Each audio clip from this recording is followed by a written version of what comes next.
So, what is pain? So, pain is defined by the International Society for the Study of Pain, and they revised the definition this year actually. It's defined as an unpleasant sensory and emotional experience associated with actual or potential tissue damage, or resembling that associated with actual or potential tissue damage. The Society also actually added some additional notes to be wary of when defining pain, including that pain is a complex biopsychosocial process, that it is individually learned behaviour, and is individual to that each person, that the absence of communication doesn't mean the absence of pain.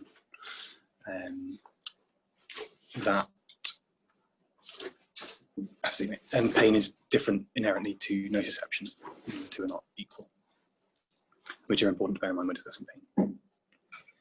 In terms of classification of pain, pain can be classified by either duration, so acute versus chronic, and acute pain is pain that lasts a sort of expected amount of time for the associated injury, and chronic pain is pain that persists beyond the expected healing time of the injury.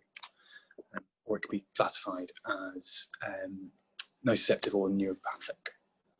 Nociceptive pain is either somatic or visceral pain, so it's pain that is generated by nociceptors, and that can be either nociceptors that supply the organs, the viscera, the hollow organs of the body, or somatic pain, which is from the skin, the soft tissue, that sort of thing. And then neuropathic pain is pain that originates from within the nervous system itself, so a lesion of the peripheral or central nervous system. Okay, can you describe the pain pathways activated if you burn your hand on a stove? Absolutely, yeah. I'm going to try and draw this on here because I think it's a good diagram, but I'll see if I can fit it in. So, the site of injury, in this case a hot stove, will lead to an activation of nociceptors, which are free nerve endings. These can be triggered by a variety of stimuli, so they can be triggered by thermal stimuli, by mechanical stimuli, or by chemical stimuli. And chemical stimuli include things like potassium ions, include things like bradykinin, leukotrienes, prostaglandins, serotonin, that sort of thing. Activation of this free nerve ending then leads to transmission of the pain signal along a primary neuron. This is typically either an A delta or a C neuron. The difference is that A delta neurons are fast conducting, thick myelinated neurons with a rapid conduction velocity, and C neurons are unmyelinated, smaller diameter, slower conducting neurons. They then synapse into the spinal cord, which I'll do my best to draw quickly here. And they synapse in the dorsal horn of the spinal cord, went onto the second order neuron. This happens in the dorsal horn, in the rex lamina, in either the substantia gelatinosa or the nucleus proprius. The excitatory transmitters there are substance P, glutamate or aspartate. Present at that synapse is often also an inhibitory interneuron, which may be activated, and we can talk about that a little bit more later potentially. But the neurotransmitter for the inhibitory interneuron is GABA. At that synapse, the second order interneuron then desiccates in the anterior commissure and ascends in the spinothalamic tracts, in the lateral and posterior spinothalamic tracts. These climb up in the spinal cord contralaterally and synapse in the thalamus, as the name suggests.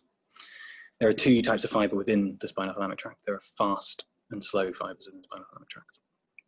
Fast fibres go straight through to the thalamus, where they synapse with a third order neuron, which projects to the somatosensory cortex of the brain.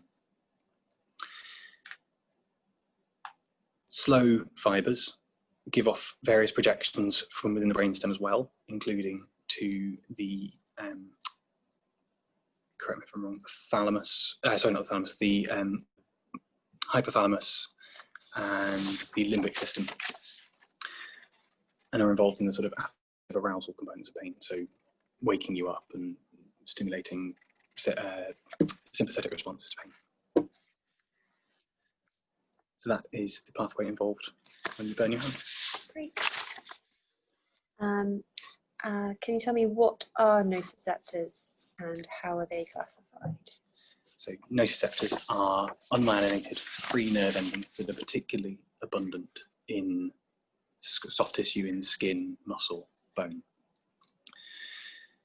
They are able to respond to a variety of stimuli as already discussed, so chemical, mechanical or thermal stimuli, and are classified depending on what variety of stimuli they respond to. So you can have unimodal or polymodal nociceptors. Unimodal respond to a limited range of stimuli and one at a time. So they respond to sharp and sort of sudden heat stimuli. And then polymodal stimuli respond to sort of chemical, thermal stimuli as well. And are capable of responding to multiple stimuli simultaneously. How is pain transmission modulated? So there are three main methods of pain modulation. So the first one is called segmental inhibition, and there are others. So there's the endogenous opioid system, and there is the descending inhibitory pathways. So we'll talk about segmental inhibition first. So this is the phenomena that I'm sure everyone has encountered, where you rub something and it sort of reduces the pain in an area. And this is the basis for gate theory of pain. So the idea that you have multiple first order neurons synapsing on the same second order neuron with interneurons connecting between them. So you may have noxious nociceptive stimuli being transmitted through your C nociceptive fiber. But you also, if you compete at the same synapse with proprioceptive or light touch sensation through, for example, a beta fiber, then that'll reduce competitively the number of nociceptive signals that are transmitted into that second order neuron and then up to the somatosensory cortex. So that's segmental inhibition. Mm-hmm. The endogenous opioid system is also part of the descending inhibitory pathways, but is essentially the endogenous opioids, which are dynorphin, enkephalin, and endorphin. And these act on MOP, COP, and DOP receptors to produce the GI protein effects that are associated with exogenous opioids that we use quite regularly. So these will reduce pain transmission in the spinal cord. And they do this through two mechanisms. So they can do this through opening potassium channels on the postsynaptic cell membrane and thus hyperpolarizing the postsynaptic cell membrane. Or they can do it by decreasing calcium influx into the presynaptic terminal and therefore reducing excitatory neurotransmitter release. Finally, the descending inhibitory pathways. There are two main ones of these that you need to be aware of. So there's the periaqueductal grey pathway, and there is the locus coeruleus pathway. Both essentially do similar things but have different neurotransmitters. Both originate from the brain and the cortex, and both project down to the dorsal horn of the spinal cord that we talked about before. They both act to inhibit nerve transmission, the synapse between the first and second order neurons in the dorsal horn. But they do this through different transmitters. The periaqueductal grey pathway relies on serotonin acting on 5-HT1 and 5-HT3 receptors, and on I can't remember the other one. What's the other one? MOP. Sorry? MOP. Oh, yes, the endogenous opioids, yes, thank you. So it relies on things in enkephalin. The locus coeruleus pathway relies on adrenaline, which acts on alpha-2 receptors in the central nervous system to produce neurotransmitters. And so these are important sites when you think about the pharmacology of some of our agents. Okay. What neurotransmitters are involved in the ascending and descending pathways? Okay, yeah. So initially at the site of injury, we talked about, oh my God, that's a massive text. Let's see if I can do this right. So we talked about at the initial site of injury, you have potassium ions, you have serotonin, you have histamine, you have leukotrienes, you have prostaglandins. At the site of initial first to second order neuron synapsing, and the excitatory neurotransmitters that we talked about were aspartate, glutamate, substance P. Doesn't really show up very well on this, unfortunately. And if I draw in the descending inhibitory pathways in red, the neurotransmitters involved in the descending pathways were noradrenaline, were enkephalin, and were serotonin. Mm-hmm. So those are the neurotransmitters involved in transmission. Perfect. And where do commonly used analgesic medications act in the pain pathways? Okay, so we'll start peripherally. So on these areas, that's where your anti-inflammatories work, particularly on reducing your histamines and leukotrienes, prostaglandins. So they reduce the inflammatory cascade that stimulates the chemical nociceptors. Your opioids obviously work to to enhance inhibitory transmission through your descending inhibitory pathways. So by mimicking the effect of enkephalins through MOP, COP, and DOP receptors. You can use antidepressant medications, so SSRIs and tricyclics, which obviously work on serotonin in a similar way to enhance the descending inhibitory pathways. And obviously your alpha agonists, so things like clonidine, will cause effects through the adrenal receptors that noradrenaline acts on. Great. How about gabapentin and ketamine? Oh yes, thank you. So ketamine works because glutamate acts on NMDA receptors as an excitatory neurotransmitter, and ketamine competitively inhibits NMDA receptors, so will reduce the action of glutamate as an excitatory neurotransmitter here. Gabapentin is an interesting one. It's a calcium channel antagonist, so it will reduce calcium influx into the presynaptic nerve ending and therefore reduce excitatory neurotransmitter release. Brilliant. Thank you. Thanks very much. Cool. That is a lot of words to remember. Well done. So it's amazing. So I drew this pathway out. This is like my fifth sketch of it, and I'm happy to scan it in if it looks like it's helpful to people. But look, because keeping track of all the different neurotransmitters working where does actually help with kind of giving a basic idea of where the drugs act.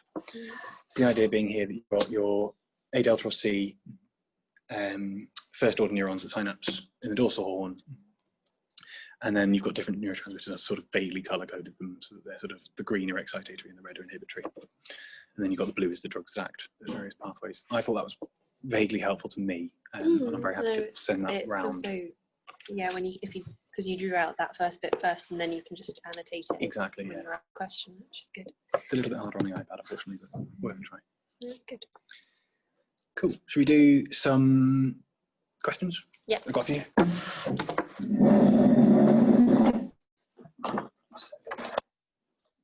Oh, fantastic. You've got joining us as well.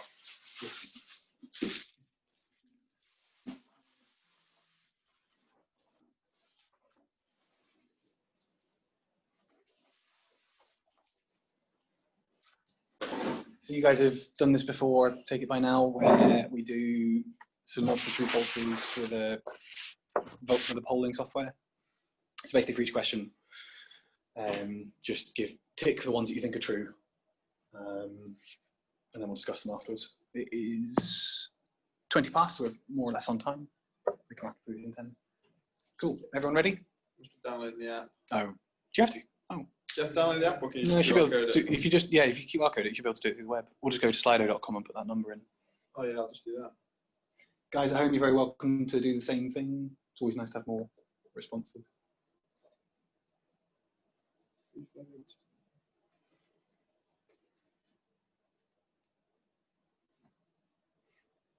The details will still be up on the screen, but let's get started.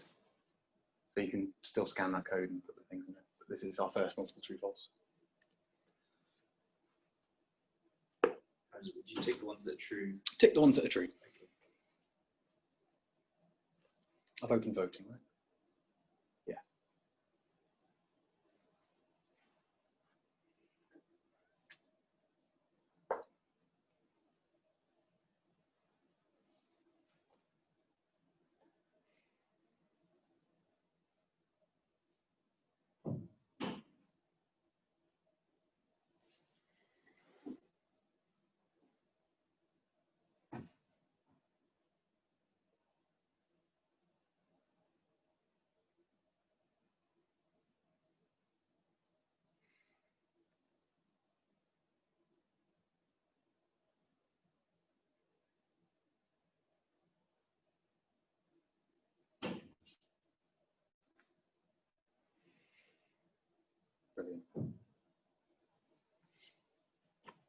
Happy enough?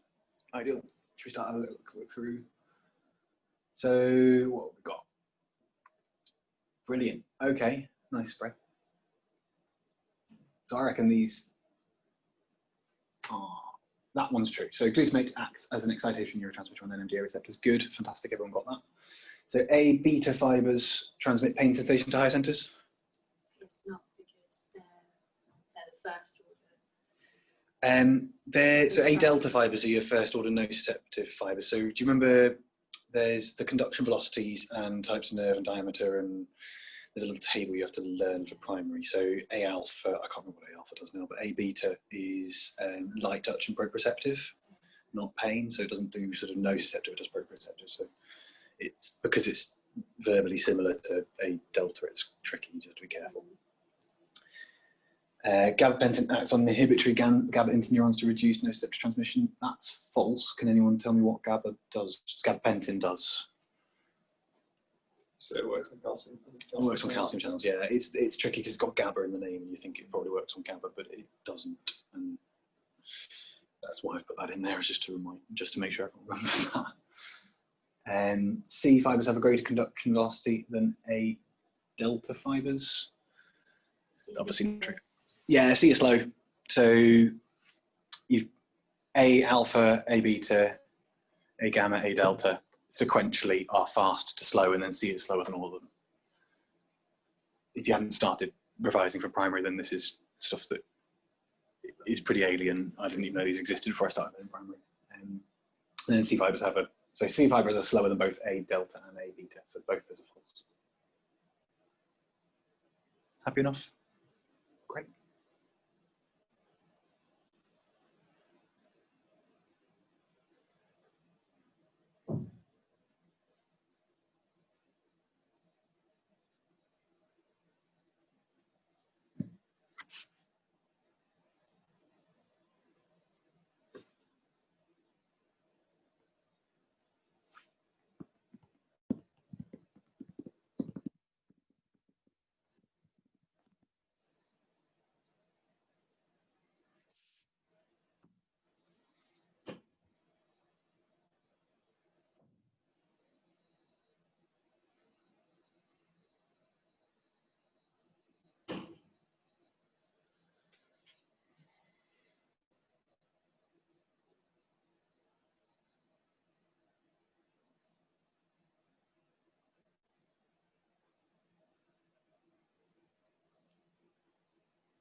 Cool, that's everyone, isn't it?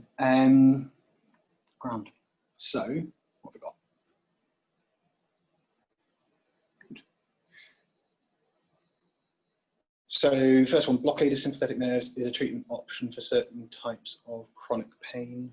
That is true, everyone saw that's true. So, things like static ganglion blocks for upper limb pain, that sort of thing, I think, from memory. I did know this better 3 days ago and I've already forgotten some, which is bad. Allodynia is an exaggerated response to a normally painful stimulus. That's false. Can anyone give me the definition of allodynia? Is it? Or can anyone tell me what this defines? There isn't a stimulus. Or is it just a normal stimulus? A normally non-painful stimulus is allodynia. This is the definition of hyperalgesia. And so that's pretty easy to flip those definitions around and make them sound plausible. They are both characteristic of neuropathic pain, as I presume you all know already, but that's the sort of thing that comes up as well. Somatic pain is typically well localized, so this is nociceptive versus neuropathic pain, your classifications of pain. So nociceptive versus neuropathic, and then nociceptive pain is either somatic or visceral. Visceral is your kind of your abdominal pain from ileus or whatever that's poorly localized diffuse abdominal pain. Somatic pain is things like your joints, your bones, that sort of thing. Stimulation of MOP receptors by enkephalin will lead to postsynaptic membrane hyperpolarization. How? What can anyone tell? Can anyone tell me anything about MOP receptors and what they might do?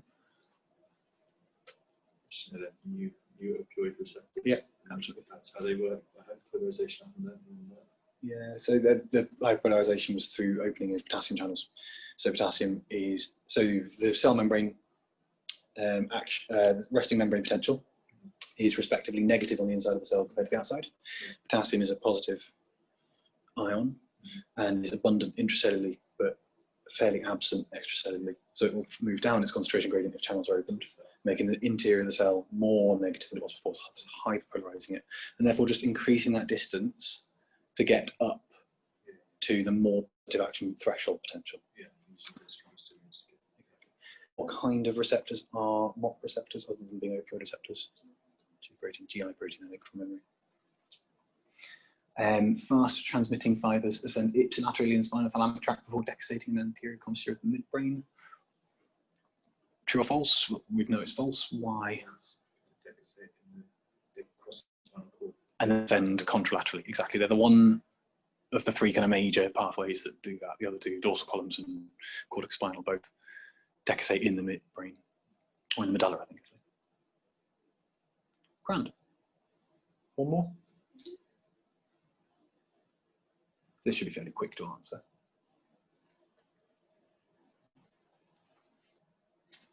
Slipped some pharmacology in, I apologise.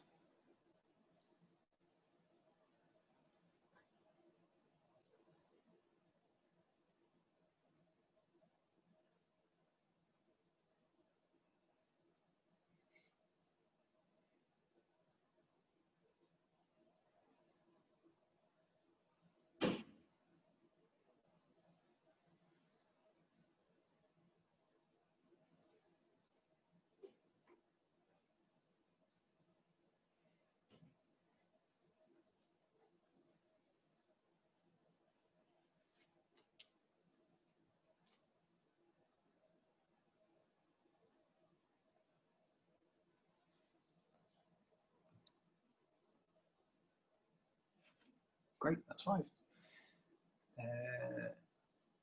Good. Oh, good. I'm actually glad there was a spread. I thought there might not be. Good, lovely. So the following pain medications mediate their effects via G protein coupled receptors. So morphine, we've just said so that morphine is a GI protein coupled receptor. Clonidine, what does clonidine act on? It's an alpha-2 agonist, and so alpha, all adrenoreceptors are G protein coupled receptors. What kind of G protein coupled receptor is alpha-2? I think it's GI. So mnemonic for this, is kiss quick. Or just kiss, because you don't actually need to know the muscarinic ones as far as I know. So I'm just going to pause my sharing quick. Let me do it on here. So, but you have to misspell kiss for it to work. But this actually stuck with me, and this is how I've remembered it ever since. So kiss, like that. You have to really look for it, but it's there, I promise. And that's alpha 1, that's alpha 2, that's beta 1, beta 2, beta 3. So that's how I remember it. So it's stuck with me, and it's worked for me ever since. Cool.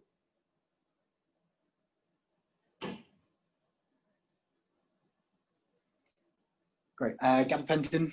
So what does gabapentin act on? Anyone remember?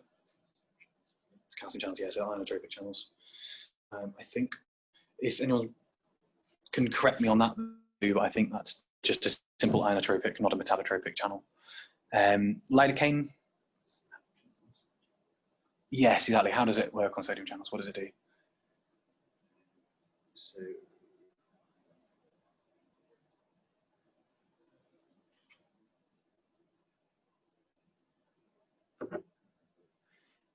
So I think it actually gets stuck in the pore somehow. It blocks them. Yeah, I think it blocks them from the inside in the open configuration. Yeah. How it gets into the cell, I actually can't remember. I think it has to diffuse, which is why it's so important about the unionized things. It has to diffuse across the membrane. But yeah, it blocks sodium channels and holds them in the open conformation, but it blocks them, so you can't have them. And obviously, so this is kind of going back to physiology, the action potential here. But your depolarization is mediated through fast sodium channels, isn't it? So if you block those sodium channels, then you can no longer depolarize a cell, so you can't transmit an action potential. So it's like putting a log across train tracks. The train can't go any further, so that action potential won't move further along the nerve into the central nervous system, up to the brain. Great. Then ketamine is false as well. What does ketamine act on? NMDA receptors. Yeah, I think it's a competitive antagonist. Great. That's all I've got.